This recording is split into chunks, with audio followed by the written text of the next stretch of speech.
السلام علیکم ورحمۃ اللہ وبرکاتہ۔ آپ نے جو اسکین بھیجا ہے اس میں دو مسئلے وہ تحقیق کے محتاج ہیں۔ پہلا مسئلہ استشفاء بقبر النبی صلی اللہ علیہ وسلم، کیا آپ صلی اللہ علیہ وسلم کی وفات ہونے کے بعد ان کے قبر کے پاس جا کر ان سے دعائیں مانگنا جائز ہے یا نہیں؟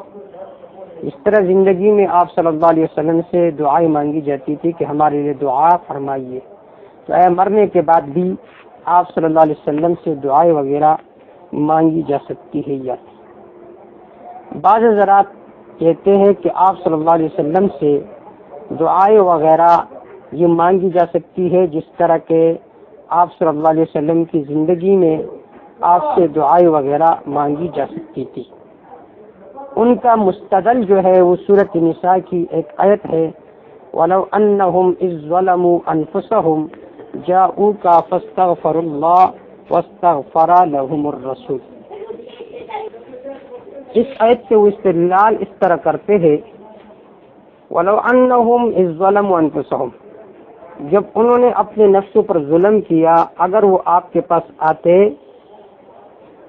اور آپ ان کے لیے دعائیں مغفرت مانگتے تو یہ ان کے لیے بہتر ہوتا۔ تو وہ حضرات کہتے ہیں کہ جس طرح آپ صلی اللہ علیہ وسلم کی زندگی میں آپ سے دعائیں مغفرت مانگی جاتی تھی، تو آپ صلی اللہ علیہ وسلم کے وفات ہونے کے بعد بھی اس طرح مانگی جا سکتی ہے۔ ہم کہتے ہیں کہ یہ جو آیت ہے یہ آپ صلی اللہ علیہ وسلم کی زندگی کے ساتھ خاص ہے۔ آپ صلی اللہ علیہ وسلم کے وفات ہونے کے بعد آپ سے دعائیں مغفرت وغیرہ مانگنا جائز اور نہیں ہے۔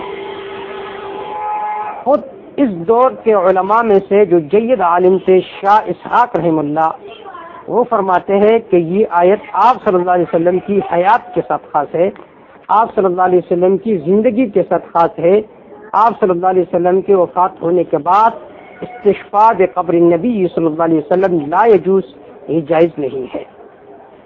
اور اس پر بنیادی جو دلیل ہے وہ یہ ہے، اگر یہ کام خیر ہوتا تو صحابہ کرام اس طرح کرتے، جبکہ صحابہ کرام نے اس طرح نہیں کیا ہے۔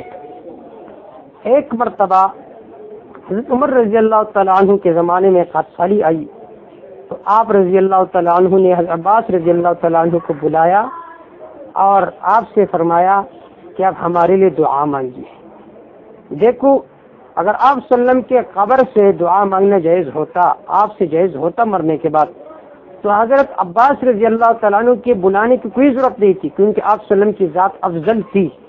تو افضل کو چھوڑ کر غیر افضل سے دعا مانگنا یہ اس بات کی دلیل ہے کہ آپ صلی اللہ علیہ وسلم سے وفات ہونے کے بعد دعائیں وغیرہ مانگنا، استشفاء وغیرہ کرنا یہ جائز نہیں ہے۔ اب ان حضرات کے استدلال جو کہتے ہیں استشفاء بقبر النبی صلی اللہ علیہ وسلم یہ جائز ہے اور درست ہے، مدارک میں اور قرطبی میں اور ابن کثیر میں یہ روایت نقل ہے، مدارک میں ہے کہ قیل جاء اعرابی، اس آیت کے نیچے کہا گیا ہے کہ ایک اعرابی آیا تو اس نے دعائیں مغفرت مانگی اور اس نے یہ آیت پڑھ لیا، تو فنودی من قبرہ انہ قد غفر لک ذنوبک، تو قبر سے آواز آئی کہ آپ کے سارے گناہ معاف ہو گئے۔ اب دیکھو یہاں پر قیلا، اس کا فاعل کون ہے؟ اس کا فاعل مجہول ہے، تو لہذا یہ روایت غیر مقبول ہے، اس لیے کہ دین ہم مجاہل سے نہیں لیتے، دین اس سے لیں گے کہ ہمیں اس کا ثقہ ہونا معلوم ہو۔ مقدمہ مسلم میں ہے کہ الاسناد من الدین، ابن سیرین رحم اللہ کا قول ہے کہ الاسناد من الدین، سند یہ دین کا حصہ ہے۔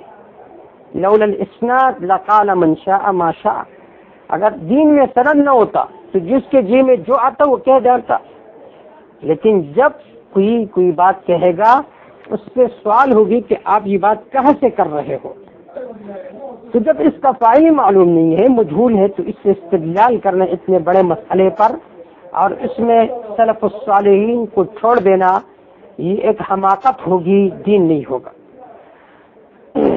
بعض مفسرین نے اس کا فاعل ذکر کیا ہے، ابن کثیر رحم اللہ نے اس کا فاعل ذکر کیا ہے اس آیت کے نیچے کہ الحکایۃ من العتبی، یہ جو واقعہ یہ عتبی سے نقل ہے۔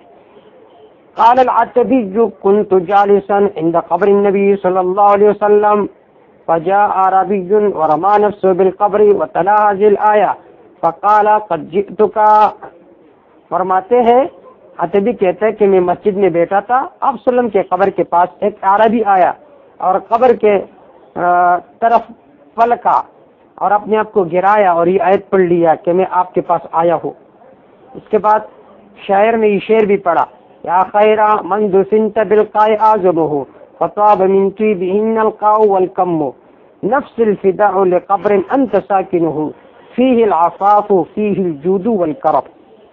پھر فرماتے ثم انصرف الاعرابی، عربی تو چلا گیا، فغلبتنی عینی، مجھے نیند آیا، فرأیت النبی صلی اللہ علیہ وسلم فی النوم، میں نے آپ صلی اللہ علیہ وسلم کو نیند میں دیکھا، فقال یا عتبی الحق الاعرابی فبشرہ ان اللہ قد غفر له، کہ آپ عربی کے پاس جا کر ملی اور اس سے کہے کہ اللہ نے آپ کی مغفرت فرمائی۔ اب دیکھو عتبی اس کا راوی ہے، تو اب عتبی ہے کون؟ میں نے پہلے سے کہا کہ سند دین کا حصہ ہے، لولا الاسناد لقال من شاء ما شاء۔ تو اب ہم عتبی کی اسماء الرجال کی کتب میں اس کا نقد معلوم کریں گے کہ یہ ایک سکہ آدمی ہے یا مجہول آدمی ہے، یہ کیسا آدمی ہے۔ تو وفیت الاعیان جلد 1 صفحہ نمبر 31 میں عتبی کے بارے میں ہے، کان العتبی مشتہرن بالشراب، کہ عتبی ایسا شخص تھا جو شراب پینے میں مشہور تھا۔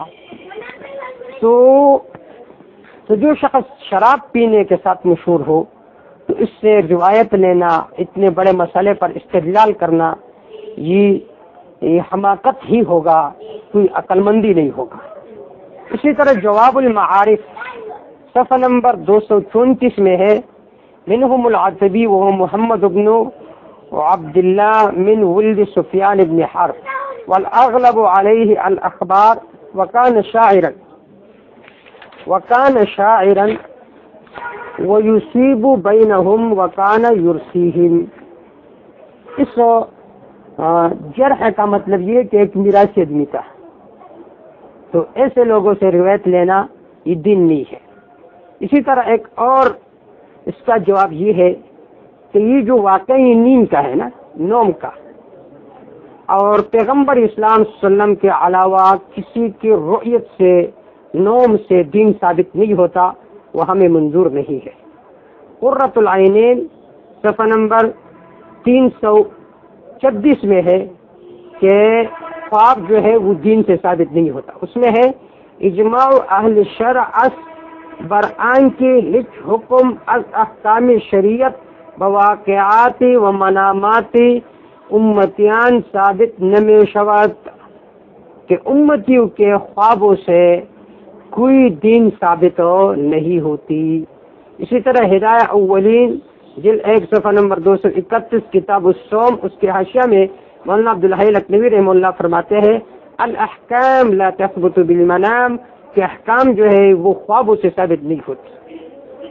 اسی طرح اس کے بارے میں علامہ قرطبی رحمہ اللہ صفحہ نمبر 265 میں، اسی طرح بحری محیط میں بھی ہے کہ روا ابو صادق من علی قال قدم علینا الاعرابی بعد ما دفناه 3 ایام۔ یہاں پر اس کے سند میں ہیثم ہے اور اس دوسری سند میں انقطاع ہے۔ تہذیب التہذیب جلد 12 صفحہ نمبر 143 میں ہے کہ کنیت ابو صادق کلاہما روا عن علی لیکن لم یسمع من علی، اس میں انقطاع ہے، علی رضی اللہ تعالیٰ عنہ سے اس کا سماع ثابت نہیں۔ اس طرح میزان الاعتدال جلد 1 صفحہ نمبر 538 میں ہے ابو صادق الازدی وقال محمد بن سعد يتكلمون فيه وقال الآخر لم يسمع منه شيء۔ صیانۃ الانسان صفحہ نمبر 238 میں ہے کہ اخبرنا احمد بن محمد الہیثم الطائی تو آخر میں فرماتے ان هذا خبر منکر موضوع واثر مختلق مصنوع لا يصلح الاعتماد عليه والمصير اليه واسناده ظلمات فوق بعض. اس کے سند میں تاریکی ہے، حیشم متروک ہے، کذاب ہے، لیس بشق کان یکذب. ابو ذر فرماتے لیس بشیء.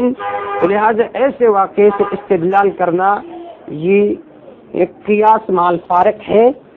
اگر یہ کام دین ہوتا تو صحابہ کرام کرتے، جبکہ صحابہ کرام نے ایک کام نہیں کیا تو اس کو دین سمجھنا اور ایسے مجاہل سے وہ ثابت کرنا یہ دین نہیں ہے.